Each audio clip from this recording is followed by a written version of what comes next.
Hello students, in the previous video we have seen the photo respiration, and in this photo respiration we have seen that the photo respiration, it is a very wasteful process, and due to this process 25% of carbon dioxide it is goes back to the atmosphere. Okay, now next topic, it is our, that is the C4 pathway, or it is also called as a H-SLAC pathway. Okay, याच C4 पाथवेला यालाच काय म्हटलं जातं, H-SLAC pathway सुद्धा म्हटलं जातं. The reaction in this pathway were worked out by H and SLAC in sugarcane. तर या C4 पाथवेमधल्या ज्या रिॲक्शन्स आहेत त्या कोणी स्टडी केल्या, हॅच आणि स्लॅक या सायंटिस्टनी स्टडी केल्या शुगर केनमध्ये. म्हणजे शुगर केनमध्ये त्यांनी काय केलं की हे जे C4 पाथवे आहे तो स्टडी केला, म्हणूनच याला काय म्हटलं जातं, C4 पाथवे म्हटलं जातं. ओके, तर C4 पाथवेलाच काय म्हटलं जातं, हॅच अँड स्लॅक पाथवे म्हटलं जातं. Now the first stable product of CO2 fixation is 4 carbon compound. It is called as a oxaloacetic acid. Okay, तर सगळ्यात पहिला जो फर्स्ट स्टेबल प्रॉडक्ट आहे CO2 फिक्सेशनच्या नंतर तो कोणता होता, 4 कार्बन कंपाऊंड आहे, जो काय आहे ऑक्झॅलोॲसिटिक ॲसिड आहे. म्हणूनच या पाथवेला काय म्हटलं जातं, C4 पाथवे म्हटलं जातं. म्हणूनच याला काय म्हटलं जातं, C4 पाथवे म्हटलं जातं. नाव दिस C4 पाथवे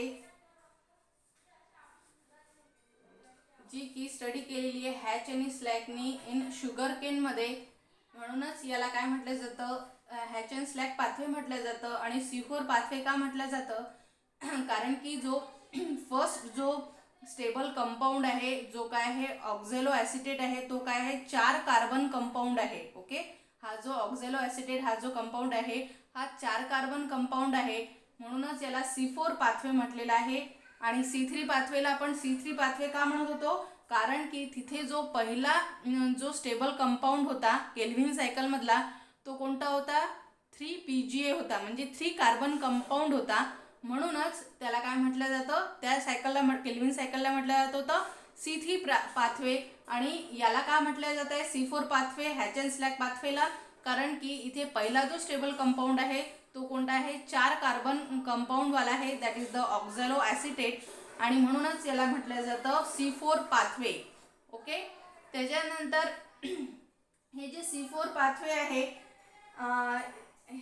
ह्या पाथवेला प्लांट्स, आणि ह्या पाथवेमध्ये आपल्याला ही पाथवे ज्या प्लांट्समध्ये पाहायला मिळते त्यांना त्या प्लांट्सला म्हटलं जातं C4 प्लांट्स. ओके, हा C4 पाथवे ज्या प्लांट्समध्ये पाहायला मिळतो त्या प्लांट्सला काय म्हटलं जातं, C4 प्लांट्स म्हटलं जातं. आणि C4 प्लांट्स कोणते आहेत, तर ट्रॉपिकल, सब ट्रॉपिकल ग्रासेस. ओके, सगळे ग्रास जे आहेत ते म्हणजे सगळे जे गवत आहेत ते, त्याच्यानंतर शुगर केन जे आहे ते आहे C4 प्लांट्स. त्याच्यानंतर मेज, सॉर्गम, मेज म्हणजे मका, सॉर्गम म्हणजे ज्वारी. तर याच्या हे जे आहेत हे काय आहेत, C4 प्लांट्स आहेत. आणि काही डायकॉट्स सुद्धा काय आहेत, C4 प्लांट्स आहेत. तर मेनली आपल्याला काय दिसतं की C4 प्लांट्स कोणते आहेत, जे मोनोकॉट्स आहेत, मोनोकॉटिलिडॉन्स आहेत, ते काय आहेत, C4 प्लांट्स आहेत. ओके, त्याच्यानंतर हे C4 प्लांट्स काय दाखवतात, आपल्याला क्रान्स एनाटॉमी दाखवतात. ओके,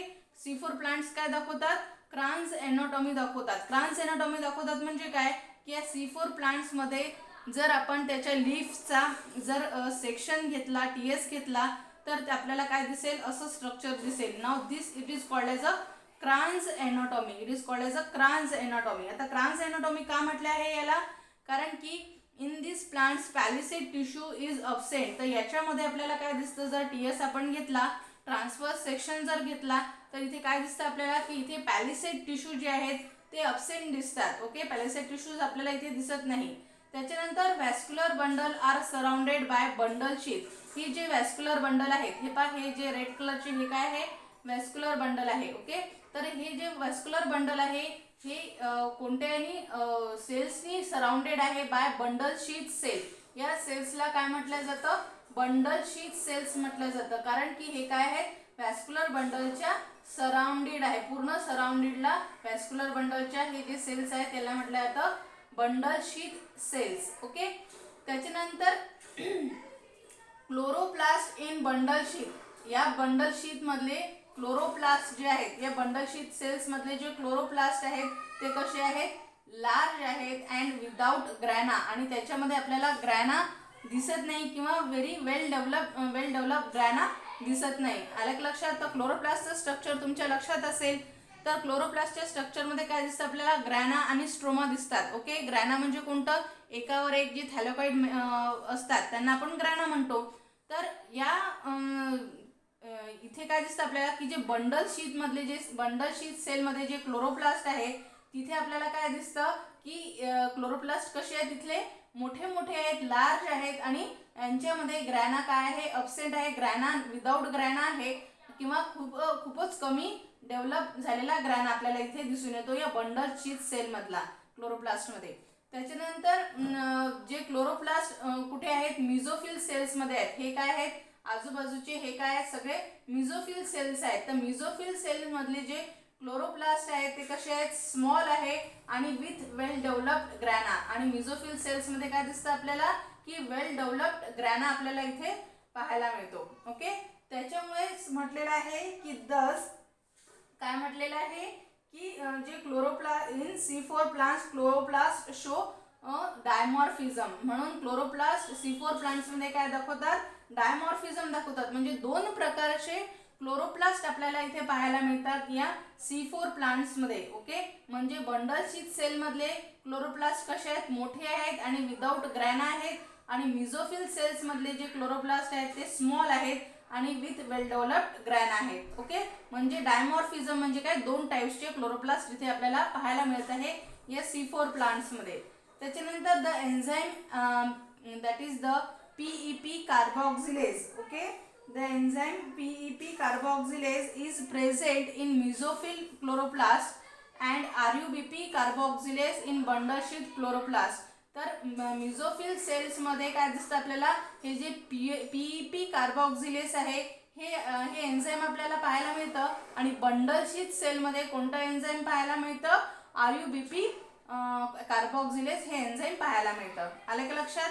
त्याच्यानंतर हे जे C4 पाथवे आहे हा कसा होतो? तर C4 पाथवे काय आहे? मध्ये आपल्याला काय दिसतं की दोन सेल्स मध्ये हे झालेलं दिसतं. C4 पाथवे म्हणजेच मिझोफिल सेल्स मध्ये आणि बंडल शीथ सेल मध्ये. ओके, म्हणजेच मिझोफिल सेल मधून बंडल शीथ मध्ये जातं आणि बंडल शीथ सेल मधून मिझोफिल सेल मध्ये. ओके, तर इथे काय पाहायला मिळत आहे आपल्याला की सगळ्यात पहिले जो CO2 आहे ॲटमॉस्फिअरिक CO2 is accepted by 3 carbon compound that is the phosphoenol pyruvic acid. Okay, तर हा जो ॲटमॉस्फिअरिक CO2 आहे तो सगळ्यात पहिले कोण एक्सेप्ट करतं? Phosphoenol pyruvic acid in chloroplast of the mesophyll cell. या मिझोफिल सेल मधला जो क्लोरोप्लास्ट आहे त्याच्यामध्ये काय आहे? फॉस्फोइनॉल पायरुविक ॲसिड आहे. हा फॉस्फोइनॉल पायरुविक ॲसिड आहे तो कोण एक्सेप्ट करतं? हा ॲटमॉस्फिअरिक CO2 कोण एक्सेप्ट करतं? हा फॉस्फोइनॉल पायरुविक ॲसिड एक्सेप्ट करतं आणि leading in the formation of 4 carbon compound that is the oxaloacetic acid. तर हा जो CO2 आहे हा फॉस्फोइनॉल पायरुविक ॲसिड सोबत रिॲक्ट होतो in the presence of enzyme PEP carboxylase. आणि तिथे पहिला जो स्टेबल प्रोडक्ट तयार होतो तो कोणता होतो? ऑक्झॅलोॲसिटिक ॲसिड तयार होतो. आणि त्याच्यामुळे काय होतं आहे की it is converted to another 4 compound that is the malic acid. आणि ऑक्झॅलोॲसिटेटचं कन्व्हर्शन कशात होतं? मॅलेट मध्ये किंवा मॅलिक ॲसिड मध्ये होतं. नाव दिस मॅलिक ॲसिड आता इथे तुम्हाला सांगितलं आहे मी की ऑक्झॅलोॲसिटिक ॲसिड काय आहे? 4 कार्बन कंपाउंड आहे, म्हणूनच याला काय म्हटलेलं आहे? C4 पाथवे म्हटलेला आहे. ओके, नाव हा जो ऑक्झॅलोॲसिटिक ॲसिड तयार झालेला आहे याचं कन्व्हर्शन मॅलिक ॲसिडमध्ये किंवा मॅलेटमध्ये होतं. मॅलेट डिहायड्रोजनेस या एन्झाईममुळे. आणि हा जो मॅलेट आहे ओके नाव it is transported to chloroplast of the bundle sheath. हा जो मॅलेट आहे हा कुठे जातो, बंडल शीटच्या क्लोरोप्लास्टमध्ये जातो. अँड हिअर मॅलिक ॲसिड जो 4 कार्बन कंपाऊंड आहे is converted into the pyruvic acid. Okay, is converted into pyruvic acid. Pyruvic acid काय आहे, 3 कार्बन कंपाऊंड आहे with the release of CO2, with the release of CO2 म्हणजे in the cytoplasm. आणि त्याच्यामुळे CO2 काय होतं तिथे सायटोप्लाझममध्ये रिलीज होतं. म्हणजे हा जो मॅलिक ॲसिड मिझोफिल सेलमध्ये तयार झाला, मिझोफिल सेलच्या क्लोरोप्लास्टमध्ये तयार झाला, तो कुठे गेला, बंडल शीटच्या क्लोरोप्लास्टमध्ये गेला आणि त्याचं कन्व्हर्शन 3 कार्बन कंपाऊंड पायरुविक ॲसिडमध्ये झालं. आणि हे होताना काय झालेलं आहे, CO2 रिलीज झालेला आहे कुठे, सायटोप्लाझममध्ये.